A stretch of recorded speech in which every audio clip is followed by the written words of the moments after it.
Hi, my name is Kaley Vincent, and tonight I will be arguing the benefits of pollination and the different animals and creatures that pollinate, and persuade the audience to take action and protect our world, the world's pollinators. So birds, bees, and bats are all pollinators that help put food on your table. Through pollination, plants grow and produce fruits and vegetables that help you stay healthy. Fruits and vegetables are also sources of fiber, various vitamins, and healthy sugars, so that makes it very important that you understand and appreciate the power of pollinators. Not only does successful pollination aid in the production of various produce items, but pollination also helps in the reproduction of native plants.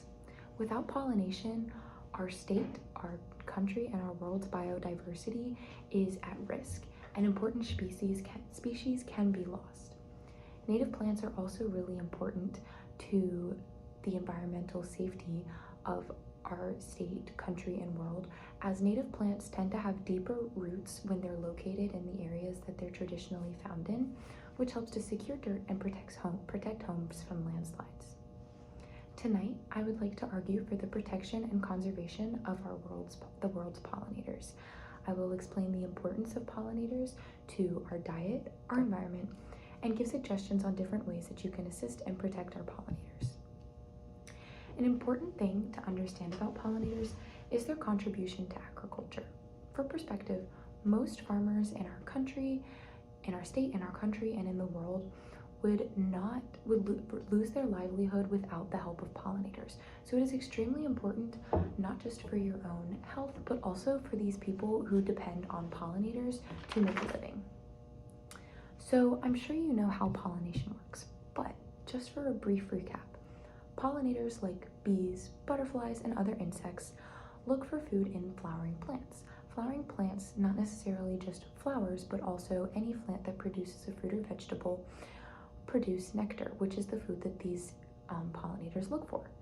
So when a pollinator goes to a plant, they also pick up different pollen particles on their body, and when they go to another plant, they transfer the pollen from the male part of the flower to the female part of the flower, and this is the pollination. The pollen fertilizes the egg, making it ready to begin to produce a fruit or a vegetable. So without pollination, most plants are not able to produce the food that we eat, the food that ends up on your table.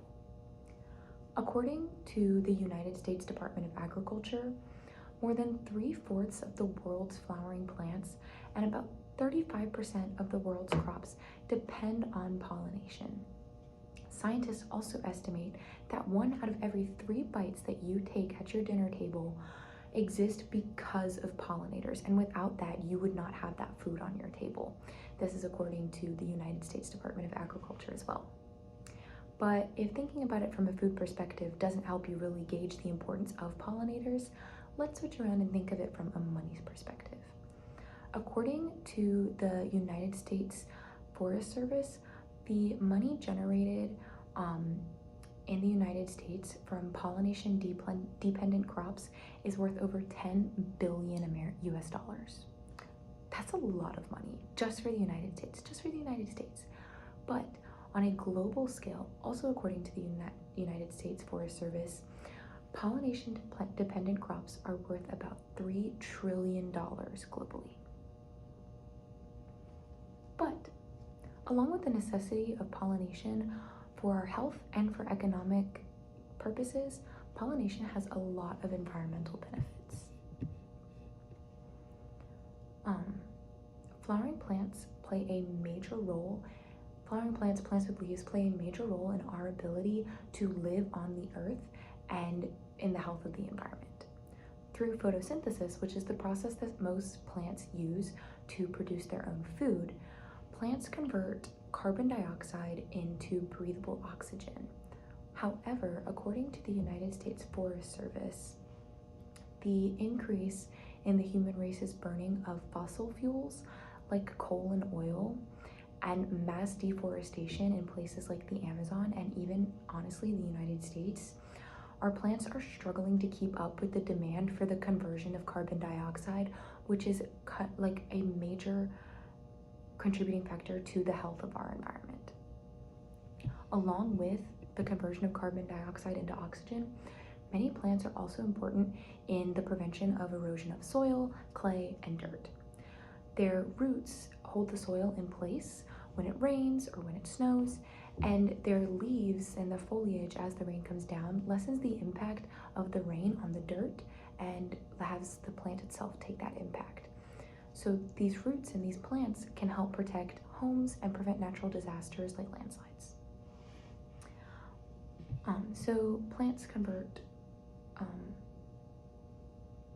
so we depend on pollinators. Plants depend on pollinators to reproduce, and without pollinators, they cannot reproduce at all, even if they have the presence of sun, soil, and water. So without plants, we wouldn't have food, we wouldn't have economic prospects, we wouldn't be able to convert carbon dioxide into oxygen, and we wouldn't be able to prevent erosion.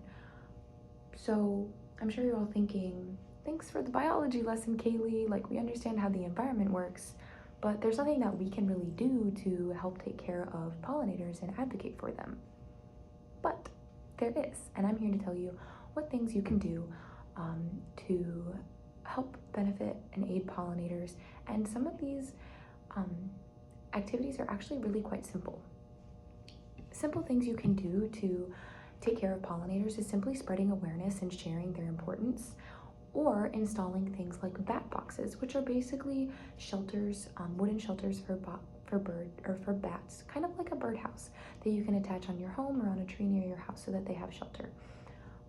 But a major contributor to the health and the preservation of pollinators is installing a pollinator garden in your community or backyard, which will help attract bees, butterflies, and other pollinators. Pollinator gardens provide shelter, a nesting location, and necessary food. When building a pollinator garden, it is important to create a garden with biodiversity. Different types of fruits, flowers, vegetables, and herbs attract different insects and provide different benefits. It is also important to plant native species in your pollinator garden. According to Gardenia, an online website for gardeners, pollinator plants native to Virginia, which if you're creating a pollinator garden in Virginia, you want to use those, include things like New England asters, purple coneflowers, field thistles, and wingstem. So creating a pollinator garden doesn't have to be difficult, as gardening is an old pastime. So there's a lot of tips, tricks, and how-tos in books, on websites, or on social media platforms like TikTok.